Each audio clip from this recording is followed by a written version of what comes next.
Nesse vídeo, eu vou explicar para vocês o que é um surto psicótico e as principais características. O intuito com esse vídeo é falarmos um pouco sobre o que aconteceu com a Vanessa Lopes, porque precisamos falar sobre a nossa saúde mental. Então, o surto psicótico é um termo amplo que se refere a um estado mental em que a pessoa ela perde o contato com a realidade. E pode ser um transtorno breve, logo, não significa necessariamente que a Vanessa ela tenha algum tipo de psicose ou esquizofrenia. Até porque esse vídeo não tem como pretensão fazer nenhum diagnóstico da Vanessa, e sim falar sobre um comportamento dela isolado. Quando uma pessoa se mostra de maneira diferente da forma como que costuma agir, ou passa a ter um comportamento que a coloque em risco, ou que coloque outras pessoas em risco, ou que traga ali um prejuízo para si ou para outros, já é algo que chama a atenção. E as características de um surto psicótico podem variar de intensidade, de padrão, de manifestação, e nem todas as pessoas experienciam todos esses sinais ou sintomas que eu vou falar. Então, o primeiro deles que a gente vai começar é falando sobre delírios ou paranoias. Ambos são bem parecidos, né? E afinal de contas, o que são?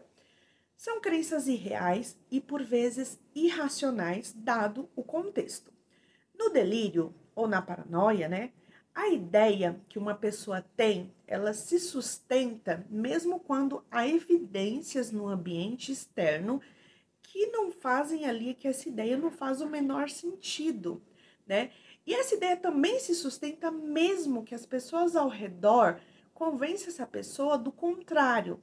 Então, normalmente, um dos delírios ali mais comuns, eles são os persecutórios, ou, né, como a gente às vezes costuma chamar de mania de perseguição. Porém, eu também quero ressaltar uma coisa. Nem sempre alguém que tem uma ideia que a princípio parece fora da curva seria necessariamente uma paranoia. Há casos e casos. Mas aqui, né, gente, eu vou me ater somente aqui ao surto psicótico, eu fiz só um paralelo. Alucinações.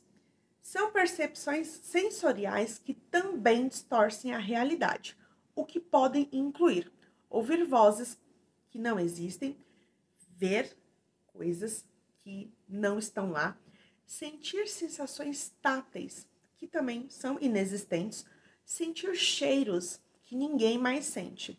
Vocês também conseguiram notar a diferença entre o delírio e a alucinação? O delírio, ele tem a ver com pensamentos que quebram com a realidade. A alucinação, ela tem a ver com sensações relacionadas aos órgãos do sentido que também quebram com essa realidade. Outra característica é pensamento desorganizado. Então, aí a pessoa tem uma dificuldade em organizar os pensamentos ou expressar ideias de maneira lógica e coerente para ser compreendido.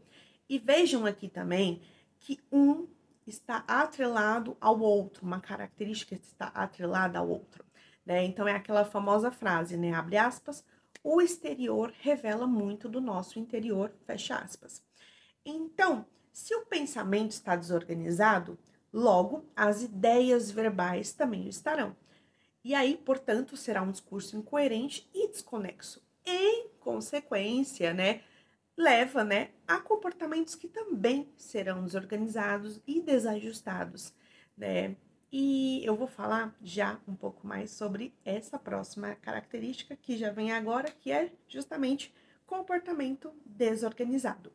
O que inclui ter dificuldade ali em realizar quaisquer atividades diárias, manter uma rotina, cuidar de si, e as interações sociais e públicas, privadas, também ficam comprometidas, né? As pessoas ali ao redor, elas vão ter dificuldade de entender o porquê alguém está com um comportamento que socialmente não faz sentido. Próxima característica é comportamento catatônico, que significa basicamente ficar parado, né, sem qualquer reação, ficar silencioso e imóvel, ou até agitado e agressivo sem nenhum motivo ali aparente, né? Ao menos não para as pessoas ao redor. Ou ter expressões emocionais mais distantes e diminuídas, né, em relação ali ao contexto, né? Essas expressões, né, quer dizer, são emoções, contato visual, ritmo e entonação de fala e por aí vai. Outra característica é isolamento social. Então, a pessoa ela pode se isolar de amigos, familiares, deixar de ir a eventos sociais, justamente devido às consequências ali dos delírios e das alucinações. E esses pensamentos, né, que são ali uma desconexão com a realidade, que a alucinação vem por meio dos órgãos do sentido, o delírio por meio de uma ideia fixa, eles causam, né, um prejuízo nas interações, que são ali extremamente angustiantes para quem se encontra nesse estado, porque tem medo, desconfiança, sensação de estar sendo perseguido, sensação de que o mundo é hostil, que as pessoas são hostis. Então, assim, é um mix de sensações e sentimentos tão negativos que, de fato, as interações sociais, elas ficam completamente comprometidas. Então, a pessoa, ela, no delírio e na alucinação, ela já está isolada, porque ela tem comportamentos de percepção e de forma de interpretar o mundo que para os outros ao redor não faz sentido. Então, ela já está isolada. Então, estar isolado fisicamente, muitas vezes, é só uma consequência de antes você ter estado se sentido isolado na presença de outros que não te compreendiam. Então, às vezes é um efeito cascata. Alterações de humor. Então, são flutuações muito significativas no estado do ânimo, podendo ali ocorrer episódios de depressão, mania ou agressividade, né? O tempo e a duração desses estados, eles podem variar de pessoa para pessoa, ou se vão ocorrer em um seguido do outro, ou somente ali isolados durante a maior parte do dia. Dá para perceber que nesse campo os sintomas eles são bem relativos, né? Dá para ter certeza, por exemplo, uma pergunta para vocês. Será que dá para ter certeza de que um desses sintomas sozinhos, ele se configura como um surto psicótico? A resposta é pode ser que sim, né? Só que não dá para simplesmente diagnosticar a pessoa com um transtorno muito específico, como esquizofrenia ou humor bipolar, por exemplo, com base em recortes de vídeos que foram ao ar. E aqui eu quero trazer para vocês também, inclusive, algumas definições de mania. Eu tive a impressão de ter notado uma dessas alterações de humor na Vanessa em mais de um diálogo. E afinal, o que é mania? Alterações acentuadas no humor, na energia, na atividade da pessoa, né? Ali na mania, há uma hiperatividade e uma agitação. Existe um comportamento de risco, né? Que é motivado por uma impulsividade. Então, pode ser diversos, né? Pode ser, por exemplo, um impulso de fazer ali várias atividades ao mesmo tempo, o que em consequência prejudica aspectos cognitivos como, por exemplo, atenção e foco, que são imprescindíveis para se dedicar a uma tarefa específica.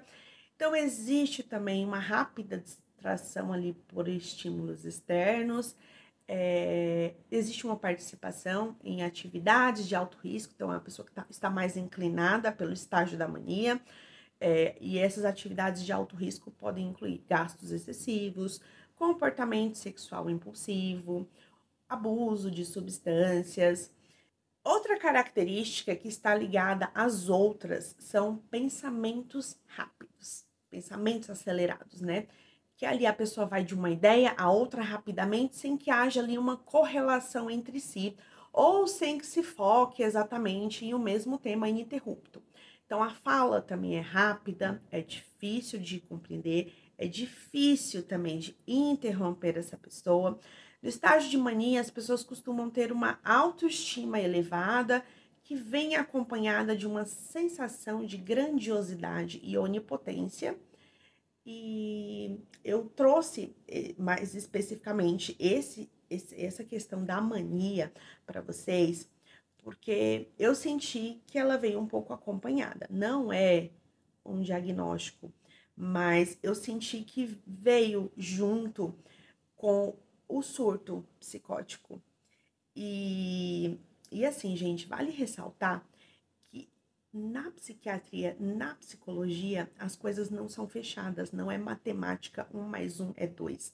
Não existe a possibilidade de eu estabelecer um diagnóstico, sendo que eu não conheço a pessoa, sendo que eu vi apenas imagens que foram recortes, que são recortes que, assim, foram difundidos, né, em rede nacional. Então, para você estabelecer um diagnóstico e dizer algo com muita propriedade, tem que sim ter um acompanhamento. Então, eu trouxe um recorte do que eu notei, mas esse recorte, ele é mais para a gente tentar falar de forma delicada e prestar atenção na pauta do tema da saúde emocional. Não é nenhum diagnóstico específico, mas é um assunto que, se as pessoas especularam, se as pessoas chegaram a essa conclusão, eu acho que eu tenho que falar um pouco mais sobre. E, por enquanto, é isso. Então, para encerrar, aqui algumas questões para pensar, né? Quem pode ter um surto psicótico? E a resposta é: todos os indivíduos estão sujeitos, sim, a desenvolver um quadro psicótico. Embora nos quadros psiquiátricos que têm um diagnóstico fechado com casos de esquizofrenia ou de bipolaridade, existe o peso da genética, tá? Outra pergunta é: como agir diante de uma pessoa em um estado de surto psicótico? Você tem que acolher essa pessoa, ouvir e depois buscar informar os familiares e juntos ali encontrarem uma maneira de intervenção. E o que não fazer diante de um surto, de uma pessoa em estado de surto psicótico? Não tente confrontar ou argumentar contra as ideias delirantes ou as alucinações dessa pessoa. Não tente. Só procure familiares próximos que possam ajudá-la. Por fim, né, qual que é o tratamento? O tratamento é a primeira identificação e correção da causa, né, que leva a uma terapia multidisciplinar associada à medicação. Inclusive, tem vídeo 2 que eu falo sobre a nomofobia, que são pessoas que são viciadas em celular. Porque a galera nos comentários, né, tava ali falando bastante que a Vanessa, ela tava com sinais de abstinência em relação à falta do uso do celular, né? Já que desde os 13 anos ela tá aí nas mídias sociais. Então, eu fiz um vídeo 2 exclusivo só para falar sobre isso, para tirar todas as suas dúvidas. Se vocês forem comentar sobre isso, gente, assistam o vídeo e comentem com embasamento, tá? Eu ressalto sempre que um sintoma isolado, uma característica isolada, não te confere nenhuma propriedade para falar sobre a vida de alguém com muita ênfase. E é isso, vídeo 2 aqui abaixo.